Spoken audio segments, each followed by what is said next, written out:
Hey everyone, this is All Parks, and this week's video is going to go outside the United States. We're going to take a look at an area in Iceland known as the Golden Circle. Stay tuned to find out tips on what to do, what to see, and what to watch out for. So just to be clear, the Golden Circle is not a park per se, although our first stop along the circle happens to be a national park, but more on that soon. It's a driving route that's around 180 miles total, which offers visitors a chance to see 3 natural landmarks in one easy day trip. Although there are tours that can take you, we were able to drive ourselves and explore at our own speed. We were staying in Reykjavik at the time, which was just an hour away or so from our first stop on the route. Our experiences driving around Iceland were actually really good. First off, it's not crowded, and there were lots of times where we didn't see anyone on the road. However, don't be tempted to speed. There may not be a lot of people around, but speed is clocked by radar and hidden cameras, so keep that in mind.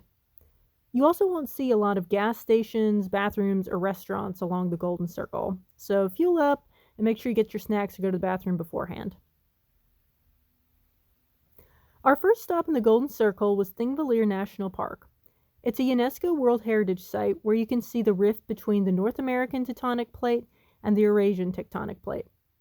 It's also an important historical site where leaders of the early Icelandic clans met in the year 930 to establish laws for the island's inhabitants.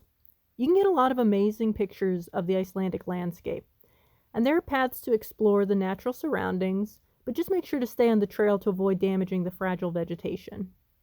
There's also the option to go snorkeling in Silfra, an underwater ravine.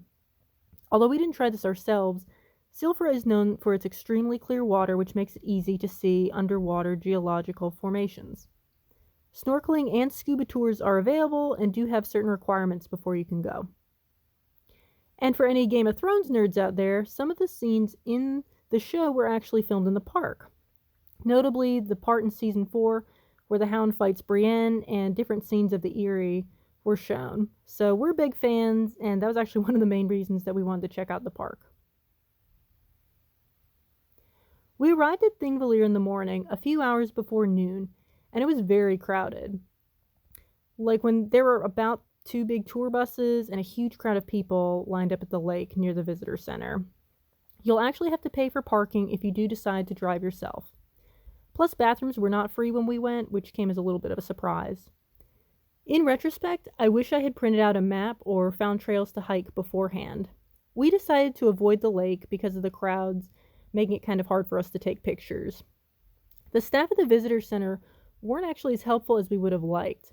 I don't know if this was because they were really overwhelmed with the tourists, but they did advise us to go to an information center to get some tips on hiking in the area which we had to drive to. And once we got to the information center and asked about hiking, the woman behind the desk basically just told us to keep driving to the next stop on the Golden Circle. So we thought that was kind of weird since it seemed there were plenty of nice places within Thingvellir National Park to check out. So we decided not to give up as easily as that, and we did a little exploring on our own. As you can see here, we got to see some kind of cool, sort of menacing looking cliffs, and we were even lucky enough to spot an Arctic fox. And he didn't actually stick around too long after he spotted us. The weather was cool and cloudy, but it never rained on us during our time exploring, so we were lucky. The next stop on the Golden Circle is Geysir, about an hour east of Thingvellir. It's a geothermal area with hot springs, and of course geysers. It's actually the place where we get the word geyser from. There's a lot of really interesting things to see here. I really like seeing these super blue pools, which actually get their color because of the minerals in the water. You can also find fumaroles and mud pots in the area as well. It's kind of ironic, but the actual geyser itself does not go off as much. They say years actually can go by between eruptions, but when it does, it can shoot water up some 200 feet. Sadly, it stayed pretty quiet while we had visited, but the nearby Stroker actually shoots water up on a fairly regular basis, about every 10 minutes or so. You've got to time your camera because the plume doesn't last the longest, but you will get other chances if you're patient. There were crowds here as well, and everybody lines up in a semicircle behind a rope fence to watch Stroker. If you manage to get a good view of the geyser, take advantage of it. It's really tough to get a good view with so many people around. Make sure you stay on the paths. This really should go without saying when you're wandering near boiling water, but we saw the footprints of some person who wandered through one of the hot springs. Aside from the obvious danger, it ruins the appearance of these natural wonders. So fight the urge to be an idiot and stay on the path. Geysir does have a center where you can pick up souvenirs or get a bite to eat. We thought everything was kind of on the pricey side, so we just got to move on. But there's actually also a hotel and accommodations near the hot springs for those who want the convenience. The final third attraction of the Golden Circle was a short drive from the Geysir area and features a two-tier waterfall called Gullfoss. The Hvita River travels over these falls, which drop about 100 feet. This is a really powerful waterfall and had such a spray it actually felt like it was raining. The path to the falls is a bit uneven and it's narrow, so it's best to wear decent hiking shoes. It's not a long walk, and on the way, you can read about the history and protection of the falls by a local named Sigurður Tómasdóttir. She successfully prevented a hydroelectric plant from being built on the falls. The rocks closest to the falls are pretty slick, so be careful when getting close to the edge to take pictures.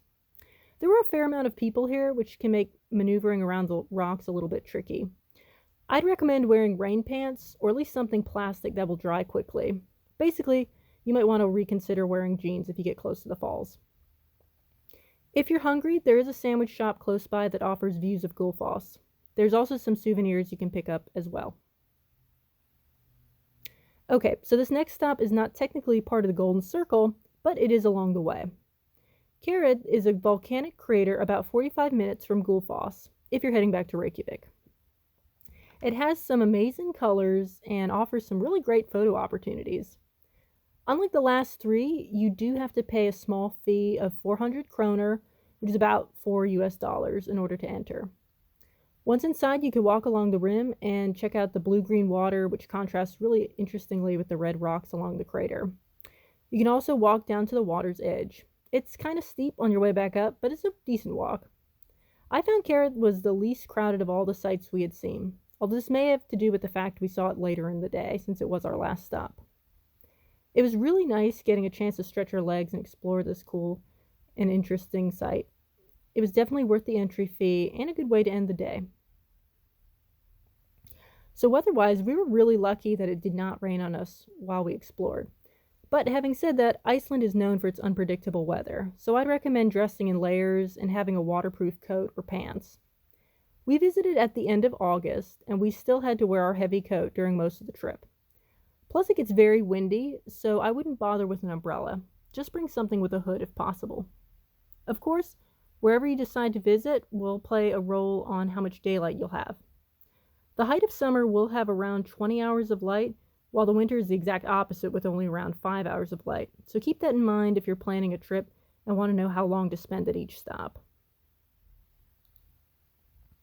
The Golden Circle was a really amazing drive, and I just love getting to see all the cool landmarks that there were. We hope to get another video out soon with more of our travels in Iceland. If you've been to Iceland before, please share your travel tips with us in the comments below, or tell us about your favorite sites along the Golden Circle. Hit the like button if you enjoyed, and please subscribe if you'd like to hear more about our experiences to national parks, state parks, and green spaces all over. We hope you all stay well, and until next time, this is All Parks.